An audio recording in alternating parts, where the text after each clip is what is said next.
Park Avenue Synagogue takes its musical tradition seriously, and the way we give expression to that, other than having the best cantors in the world, is every year our cantors put together a CD, which you have on your seats. Every year celebrating some aspect of the Jewish musical tradition.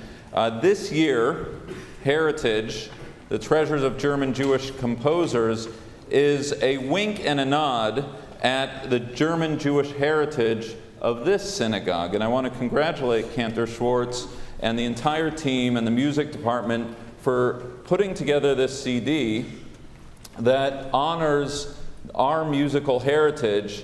Park Avenue Synagogue was, at its roots in 1882, composed of the German Jewish community that had emigrated here, and that musical tradition coming over from Germany here into our community is much of what this CD is all about. Now, Cantor, I'm about to impress you, because why am I saying this now? Because Sarnu, that was just chanted by the choir and Colin upstairs, is the Sarnu as composed by Emanuel Kirchner, one of the greats of the German community whose ultimate landing spot was in the Munich synagogue, I believe. Now Emanuel Kirchner, born in 1857, the third of 10 children, came from a very modest background. He worked his way through, arriving in Berlin. And Berlin was then the seat of the most famous of all German cantors, who was Lewandowski. I'm not asking you. Who was Lewandowski. Now Lewandowski, you might know from his most famous is, well, I'm sure he has a lot of famous, but Colin, give me a few notes of Sadiq Katamar. Are you there, Colin? Okay, which we chant on Friday nights at the Berlin synagogue, the new synagogue in Berlin. Kirchner, so Lewandowski was like the LeBron James of his time, or if you will, the Ozzie Schwartz of his time. Kirchner came to Lewandowski's shul and started out as bass in the choir. His big break, Kirchner's big break, came when 8 days before Yom Kippur in 1879, the second chazan, named Henry Joachimson, fell ill, and they needed a sub. And Kirchner got the call up to the big leagues at that moment. Now, it gets even more interesting. If you're a cantor, this is really interesting.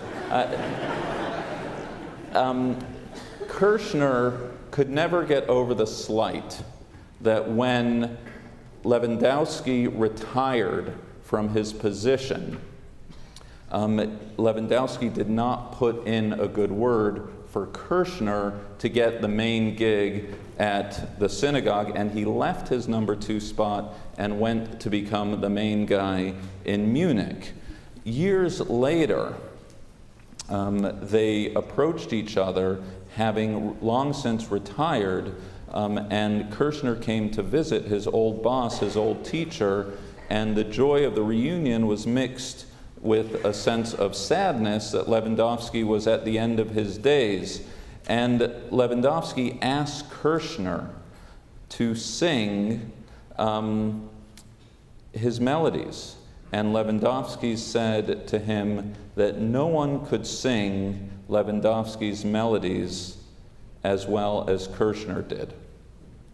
And Kirchner was asked by his teacher why he was so reserved towards him, to which the younger man answered to him, and this is all in the history books, he said, all your life, this is Kirchner to Lewandowski, you listened only to people with false tongues who wanted only favors from you. Yet you misunderstood me because no false words, said Kirchner, found their way to my lips. And Lewandowski at that moment beat his chest and uttered one word, which was chatati, I have sinned. And so this fascinating moment, which actually leads us right to al-Chet, right here, of this relationship between the two greats of the German cantorial tradition, both of which are on this magnificent new CD celebrating our musical heritage.